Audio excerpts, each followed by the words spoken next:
Joining me now via Skype from Ventura, California is Sharon McNary of KPCC Southern California Public Radio. Sharon, you've been out reporting already this morning. What have you seen? Well, the most moving thing I've seen is the people who are telling me about the loss of their homes.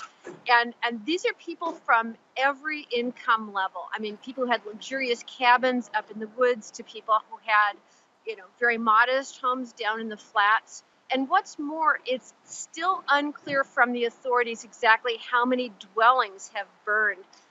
The number of structures destroyed is 537, but some of those structures are very big apartment buildings. So the loss of homes could be far larger. And the weather seems nice where you're standing, but have the winds cooled down? Are the firefighters getting a better chance today to fight some of these? Yeah, today's winds are pretty calm. They're expecting it to kick up to about 10 to 20 miles an hour later today. But it's nothing like the 40 to 60 mile an hour gusts that we were seeing a couple days ago. So what they're saying is that this fire has transitioned from a wind-driven fire to a topography-driven fire. So the terrain is what's going to determine where the fire goes. And there's so many different fires to worry about. Are there areas that they're concerned where the fires are kind of slowly heading toward? In this fire, the Thomas Fire, which is occupying a big piece of Ventura County on the coast of California, the fire is heading north on the coast toward the Santa Barbara County line and a city called Carpinteria. Last I checked, it was about a mile from the county line.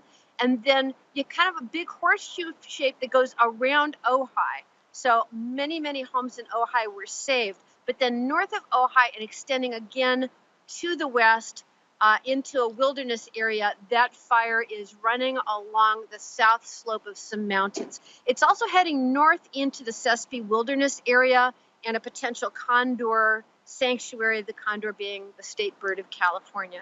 Have you talked to some of the people who've been kind of now looking through the rubble of what's left of their homes?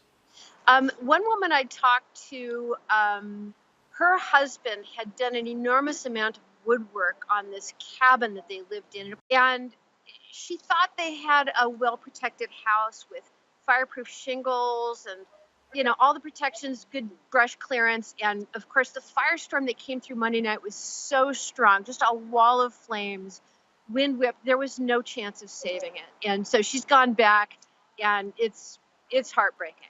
What about the air quality that's affecting a much larger swath of the population in Los Angeles, even if they're not directly affected by the fires? I hate to think of what I took into my lungs in the years when I smoked, but I'm feeling that same hit on the lungs. It's murky, it's dark, and with the wind not being as active, it's just sitting on the terrain, and it's just awful. And it's you're in New York where people are talking about snow. It's snowing ash here. It's just miserable. All right, Sharon McNary of KPCC Southern California Public Radio. Thanks so much for joining us. Thanks for your interest.